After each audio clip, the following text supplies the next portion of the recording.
Ministro, primeiro, muito obrigada por estar com a gente, por ter aceitado o nosso convite. É uma honra recebê-lo no nosso ND Notícias. Eu que agradeço pela oportunidade, Márcia.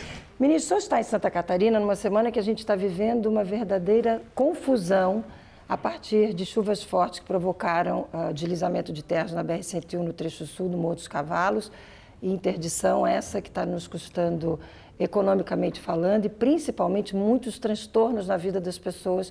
As pessoas ficaram horas, quase 60 horas presas na BR-101 no trecho sul. E falou-se muito nesses últimos dias, e não podia ser diferente, no tão esperado túnel do Morro dos Cavalos. São dois que tem que ter ali naquela região. Previsto já lá desde 2008, no traçado da duplicação da 101, depois por questões indígenas não saiu.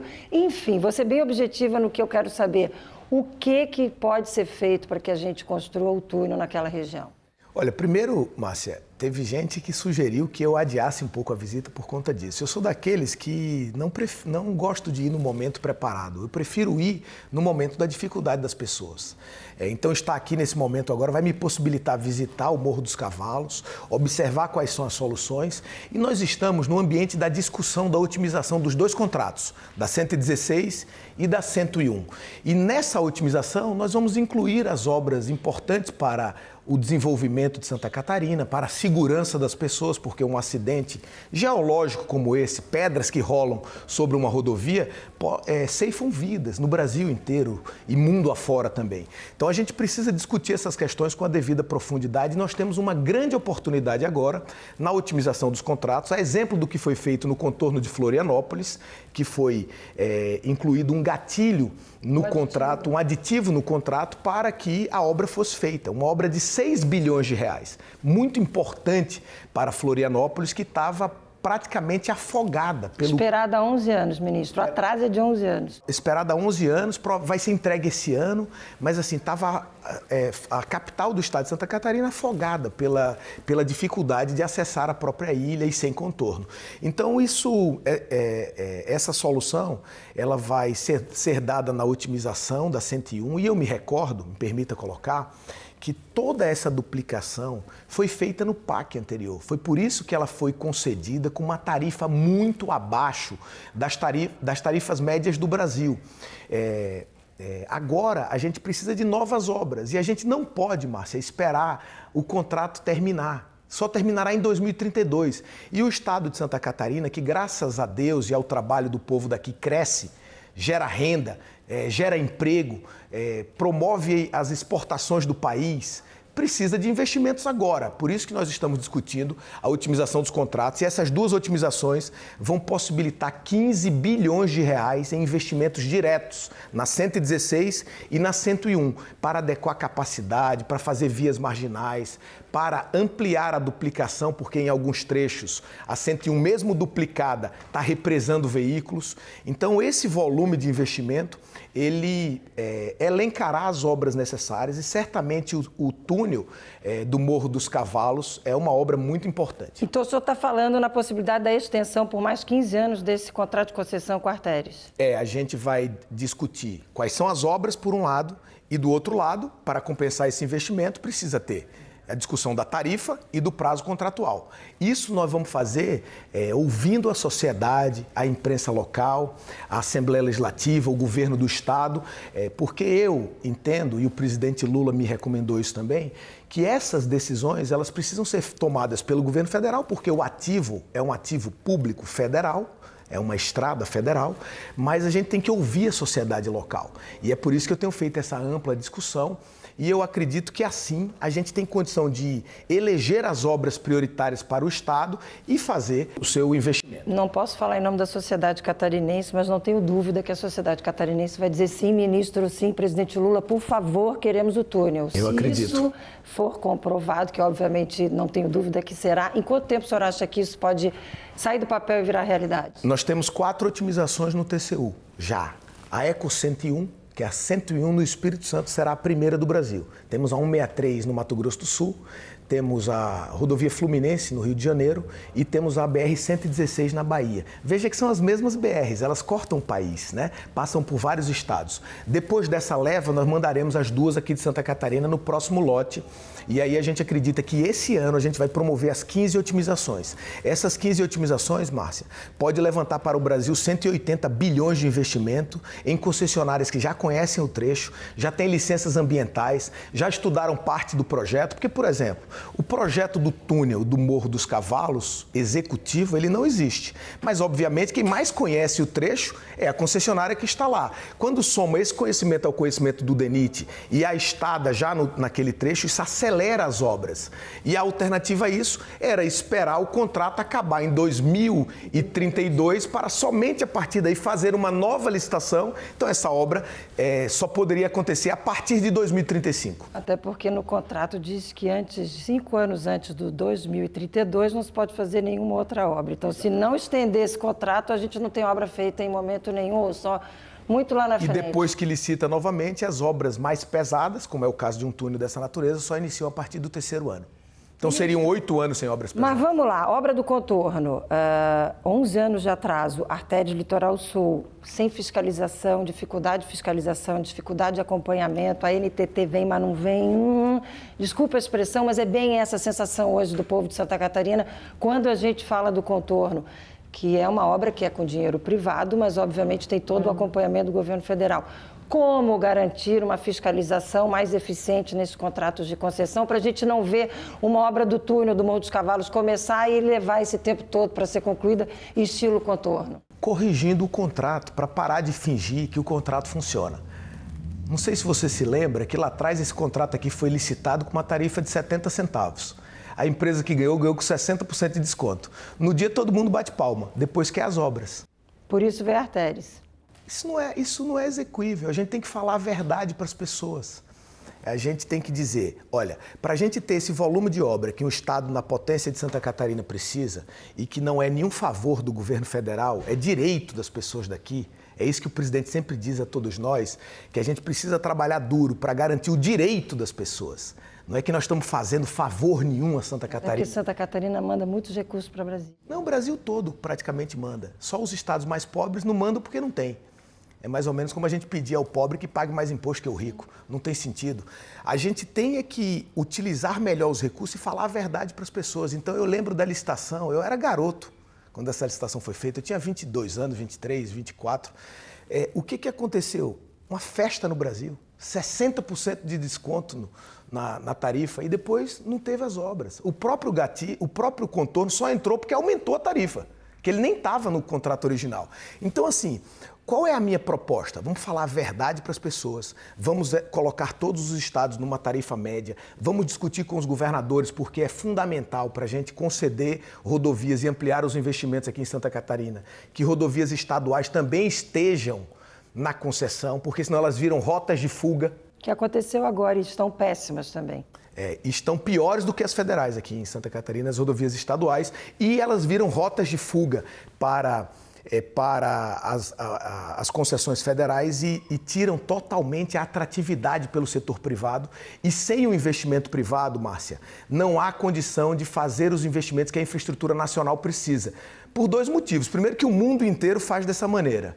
E segundo, é que o Brasil vive um ambiente de restrição fiscal. Eu sempre falo isso quando venho aqui. O governo anterior, pela imposição do teto de gastos, o governo Bolsonaro, pela imposição do teto de gastos, transformou o Brasil num dos países que menos investem no mundo. Em Santa Catarina, ele aplicou em 22 apenas 200 milhões de reais. 200 milhões. O ano passado, o primeiro ano do presidente Lula, nós aplicamos mais de 1 bilhão. 1 bilhão e 300 milhões. Esse era o nosso orçamento, mas nós pagamos mesmo mais do que 1 bilhão de reais. Esse ano vamos aplicar mais do que 1 bilhão de reais novamente. Ou seja, em 2 anos, nós vamos aplicar 10 vezes mais o que foi aplicado em 2022. Mesmo com esse aumento substancial do investimento do governo do presidente Lula, obviamente, nós precisamos somar esforços com os investimentos privados também, porque isso vai garantir mais recursos públicos, com mais recursos privados sendo investidos, a melhoria da infraestrutura do Estado. Só deu o gancho que eu precisava para falar do orçamento. Vou pedir licença para o senhor e para o telespectador. Peguei aqui a minha colinha para não esquecer nada que eu preciso perguntar para o senhor. Ano passado, 1 bilhão e 300 milhões, mas a princípio 80% desse valor realmente empenhados. Pagos. Esse ano, 1 bilhão assegurados no orçamento. Assegurados mesmo, ministro? Esse 1 bilhão vem esse ano? Com certeza absoluta. E eu queria dizer ao povo de Santa Catarina que no ano passado, as duas principais obras daqui, a 480 e a 280, que são as duas maiores obras, elas foram as duas maiores obras em medição no país. A 470 a gente pagou quase 290 milhões. E a 280, 205 milhões. As duas juntas, quase 500 milhões de reais, só nas duas duplicações. Hoje mesmo, vamos entregar um viaduto que é exatamente o ponto de interseção entre a BR-470 e a BR-101. Muito importante para garantir acesso, facilitar o fluxo para as duas rodovias. E vamos entregar um PPD, que é um ponto de parada e descanso para caminhoneiros. Que um país como o Brasil, que é o país do caminhoneiro, do transporte de carga por caminhão, não tem ponto de parada para caminhoneiro. Caminhoneiro não tem como dormir. A gente até exige a nossa legislação que ele durma, descanse, mas não tem onde parar. Então a gente está adequando isso e hoje nós vamos entregar esse e vamos lançar um programa nacional que vai construir 40 pontos de parada e descanso para caminhoneiros, tanto nas rodovias do DENIT, quanto em concessão, nas rodovias concessionadas, que fruto de investimento privado como é esse, que foi feito aqui pela Artéria. Então vamos lá, vou olhar minha colinha, tá? O que o senhor pode falar para... inclusive, soube que foi uma reivindicação da senadora Ivete para o senhor, ela veio com o senhor no avião, né? Sim. Terceira pista, Norte-Sul, BR-101, Joinville Navegantes. BR-101 Joinville Navegantes, toda a parte dos investimentos na BR-101 virão pelas otimizações dos contratos e a gente vai eleger todas as obras. Eu falei isso para a senadora Ivete e eu sempre tento atender as reivindicações dela nas otimizações dos contratos de concessão da BR-101. Isso é uma possibilidade muito ampla de atender todas essas obras e fazer muitas outras, como por exemplo o túnel e outras tantas que são necessárias para desafogar o trânsito da 101. Terceiras faixas da 282. 282 a gente já iniciou algumas terceiras faixas na parte da subida da serra. Nós temos agora um projeto em estudo de duplicação do trecho inteiro. A 282 ela está no estudo do Banco Mundial para ampliar as concessões no estado e nós estamos também incrementando os investimentos para fazer terceiras faixas. Qual o problema? É que nós temos 4 grandes obras no estado de Santa Catarina em andamento que concorrem em recursos com novas obras. Lá no Ministério dos Transportes, no governo do presidente Lula, a gente compreende que também não adianta, num ambiente de restrição fiscal, a gente abrir todas as novas frentes antes de terminar as outras. Porque senão acontece o que aconteceu nos últimos 6 anos aqui em Santa Catarina, que as obras passam a se arrastar pela falta de recurso. Então agora nós estamos intensificando as 4 grandes obras, Timbé do Sul, 470, 280 e BR-163, no Oeste, para que a gente termine essa agenda e comece outras, ou em concessão ou com recursos públicos. 470, o senhor acabou de falar, continuidade principalmente da duplicação entre Indaial e Campos Novos, são 228 quilômetros. A gente primeiro vai terminar para o litoral a duplicação, Márcia. Agora, qual é a novidade nessa parte aí do estado, ali naquela parte mais central do estado? É que nós vamos iniciar uma manutenção muito ampla nesse trecho e garantir melhores condições para que a rodovia possa atender o cidadão antes da sua duplicação. E a duplicação está em estudo no processo de concessão, isso certamente terá desdobramentos nos próximos meses. Irani-Chapecó, também duplicação. Lages, Florianópolis e contorno de Santo Amaro, tudo 282? Todas essas duplicações estão em estudo da 282, e nós estamos buscando caminhos para ter os recursos. Ou fazer uma concessão ampla, ou o governo federal iniciar novas duplicações ao terminar as outras. A duplicação da 470 é uma obra de 1 bilhão e 700. A duplicação da 280 é uma obra de 1 bilhão e 500. As duas juntas, 3 bilhões e 200 milhões de reais. Somadas as outras duas grandes obras, só essas 4 obras dá 4 bilhões de reais que o governo federal está sustentando agora. Queria dizer ao povo catarinense que nos assiste que se nós tivéssemos mantido o investimento que o governo anterior fazia em Santa Catarina, de 200 milhões por ano, para sustentar 4 obras que custam 4 bilhões, isso levaria 20 anos de obra. por isso é que a gente precisa mudar a lógica para fazer o que um estado potente como Santa Catarina, potente que eu falo é economicamente para o Brasil, precisa na sua infraestrutura, somando esforço, terminando essas obras com um incremento de recursos públicos e abrindo novas frentes capazes de atrair o investimento privado. Na 282 ainda está em estudo o projeto de duplicação. Né? Projeto de duplicação ou concessão. Os dois estão caminhando paralelamente. Uma outra informação muito legal da 282, para quem mora, por exemplo, em Chapecó, é que nós vamos fazer uma ampla reconstrução de Chapecó até Maravilha, que é uma estrada que está degradada há muitos anos, que passa boa parte do produto da região oeste, tanto de insumos quanto a produção, que vão em direção aos portos de Itajaí, de Navegantes, de São Francisco do Sul, passam por lá e enfrentam uma estrada muito ruim. Agora, até o dia 15 de maio próximo, nós vamos dar ordem de serviço, eu farei isso de Brasília com o Alisson,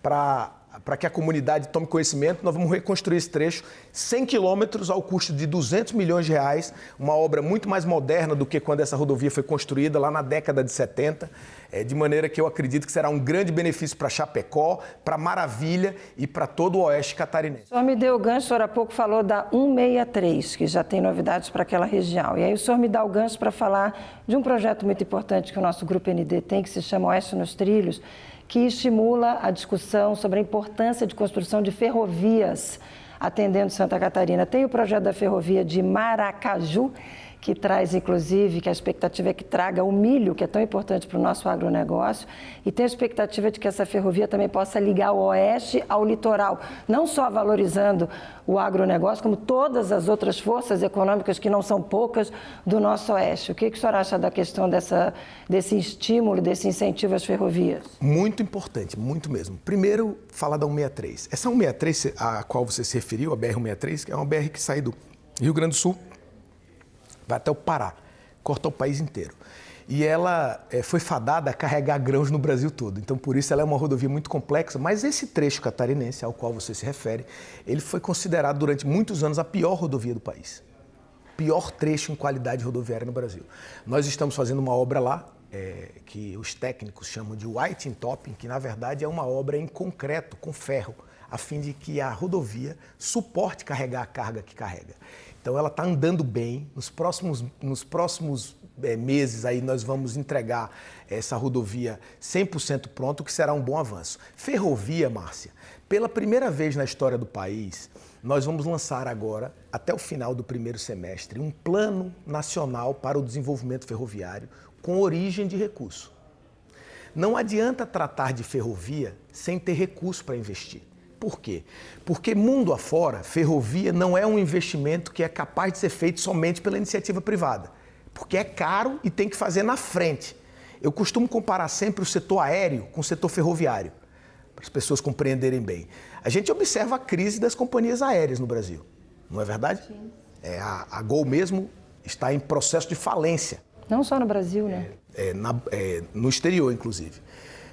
Mas está tentando sair, e tem condição de sair, eu acredito que vai sair. Mas veja bem, a gente vê passagem cara e as companhias com dificuldade.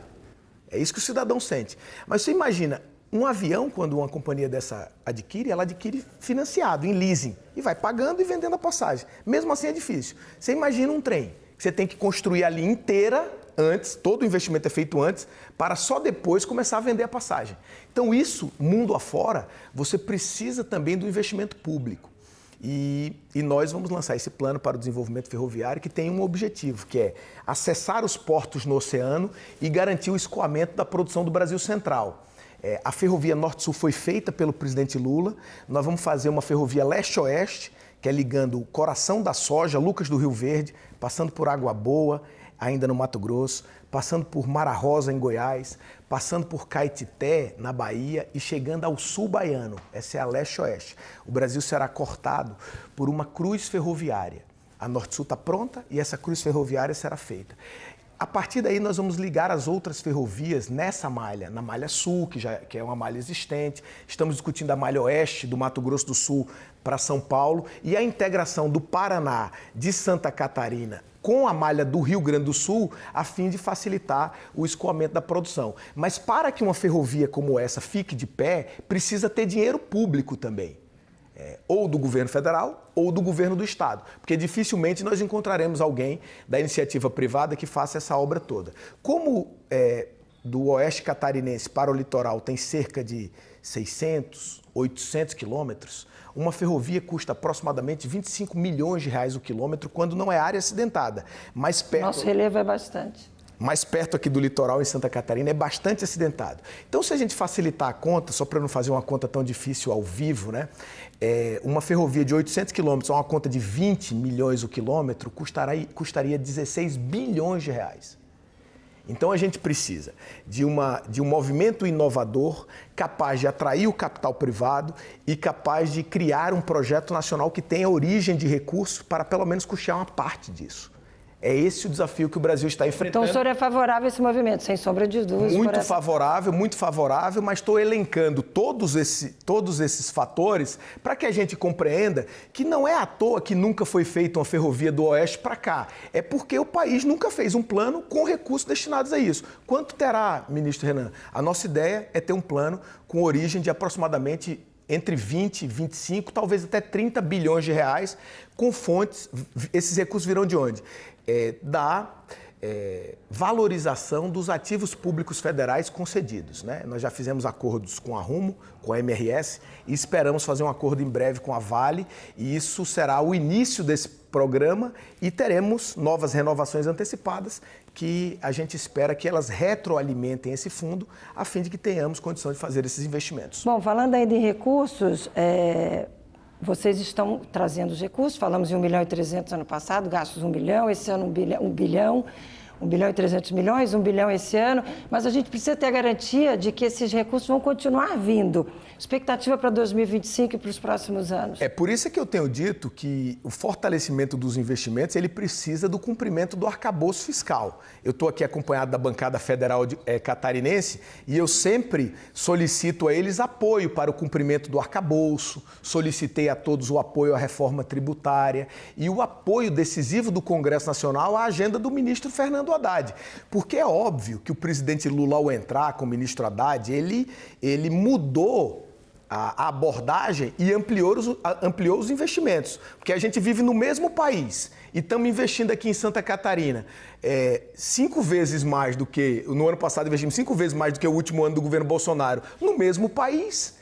O que mudou? Mudou a abordagem econômica, o Congresso Nacional ajudou no primeiro ano, precisa continuar ajudando para a gente cumprir o arcabouço fiscal que permita duas coisas, a ampliação do investimento público, por um lado, Márcia, e permita também botar juro para baixo, para fazer todo mundo que tem dinheiro e está com dinheiro quentinho no banco, rendendo muito juro. Quando o juro cai, esse sujeito que tem dinheiro no banco, ele é obrigado a tirar do banco e botar na economia real para não perder dinheiro. Então a gente precisa também botar a taxa de juro para baixo com a inflação controlada. Isso só se faz se a gente tiver sustentabilidade fiscal. Para ter sustentabilidade fiscal, precisa de uma relação próxima do Executivo com o Congresso Nacional, que o presidente Lula tem feito esse exercício, e também o Supremo Tribunal Federal colaborar, porque equilíbrio fiscal numa democracia depende dos 3 poderes, não é apenas tarefa do presidente da República.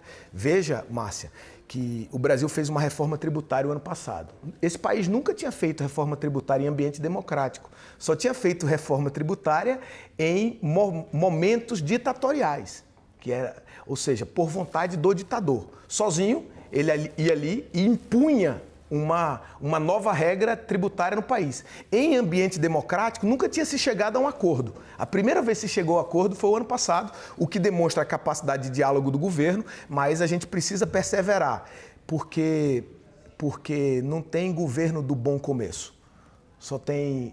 e não tem senhor, nem santo do bom começo, só tem senhor do bom fim. E a gente precisa trabalhar para chegar bem até o final, cumprindo as metas do arcabouço fiscal, que é isso que vai permitir o fortalecimento do investimento no país. E com todo esse cenário, ministro, para a gente encaminhar para o fechamento, que eu sei que o senhor tem que sair, o que o senhor pode dizer, olhando no olho do catarinense, ministro, por favor, vai ter recurso para as obras que a gente precisa? Vai ter recurso. Tenham certeza que nós estamos correndo atrás do atraso. Santa Catarina perdeu muito tempo com obras lentas, com falta de recurso do governo federal para cá. No ano passado nós aplicamos 5 vezes mais recursos, estamos correndo atrás do atraso. Vamos entregar essas 4 grandes obras, vamos trabalhar para otimizar os contratos a fim de ampliar os investimentos privados. E o meu outro compromisso, por determinação do presidente Lula, é que nós faremos tudo isso conversando com o Estado. Essa é a minha 3ª visita aqui e eu farei a 4ª, a 5ª, a 6ª, porque a nossa agenda de Santa Catarina é muito importante para o Estado e porque esse Estado é muito importante para o Brasil. E concluo, Márcia, dizendo que isso não é nenhum favor ao Estado de Santa Catarina, não. Essa é a obrigação que nós temos. Agora, o que eu posso dizer também é que agora nós estamos cumprindo com a obrigação de elencar investimentos importantes que vinham parados há muitos anos em Santa Catarina. O balanço final do senhor, então, para a experiência da privatização da concessão, mesmo com o nosso atraso aqui do contorno, de 11 anos, é positivo, e para novas concessões, até para a gente falar em 470 e 282, que falamos bastante aqui nesse bate-papo, para fechar o raciocínio, o que seria importante no que diz respeito à concessão, à fiscalização e à manutenção dessas obras? Eu acho que o atraso, Márcia, não foi por falta de fiscalização apenas, é porque fiscalizar o que não foi feito de maneira correta no início é difícil. Falamos um pouquinho sobre isso, não queria repetir. Acho que com a padronização dos novos contratos e a curva de experiência, percebendo o que foi erro no passado e corrigindo agora, que é o que estamos fazendo, eu acredito que os contratos para frente vão ser mais fáceis de serem fiscalizados e de entregarem melhores benefícios para a população. O Brasil está com a agenda mais arrojada, talvez, do planeta. Só os Estados Unidos se aproximam da gente em atração de investimento para a infraestrutura. Na última semana, nós fizemos o leilão mais concorrido na B3 dos últimos 6 anos. Pela primeira vez, 4 companhias concorreram aos nossos leilões. E eu acredito que isso vai ampliar a capacidade de atrair o investimento privado para melhorar a nossa infraestrutura, e Santa Catarina está na agenda do governo federal. Ministro, para fechar, escolha o que o senhor quer falar para Santa Catarina. Tem alguma coisa que eu não perguntei, alguma obra que o senhor acha que é importante, algo que tenha passado despercebido? A câmera é sua. Não, eu queria falar uma amenidade, Márcia. Primeiro, agradecer pela oportunidade da entrevista e dizer que toda vez que eu venho a Santa Catarina, eu fico impressionado com a beleza desse estado, né? Que Florianópolis é uma coisa assim quase que absurda. Hoje nem está um dia muito ensolarado, está até assim meio nublado, mas até em dias nublados, Florianópolis é uma cidade muito linda. Essa vista que a gente tem aqui, então assim, o Brasil, nosso país, ele é um país cheio de atrativos, né? E se a gente trabalhar um pouquinho, eu digo que segurar o Brasil é difícil. É igual segurar uma bola de basquete embaixo d'água. Se você abrir a mão, ele sobe. O Brasil tem tudo para dar certo, tem tudo para crescer, é só a gente fazer o que outros fazem para dar certo, que aqui também dará certo. E o estado de Santa Catarina é um grande exemplo disso, e vamos trabalhar para que 24 seja bom, 25 seja melhor e 26 melhor ainda. Obrigada, foi realmente um prazer recebê-lo, até uma próxima oportunidade. Eu que agradeço.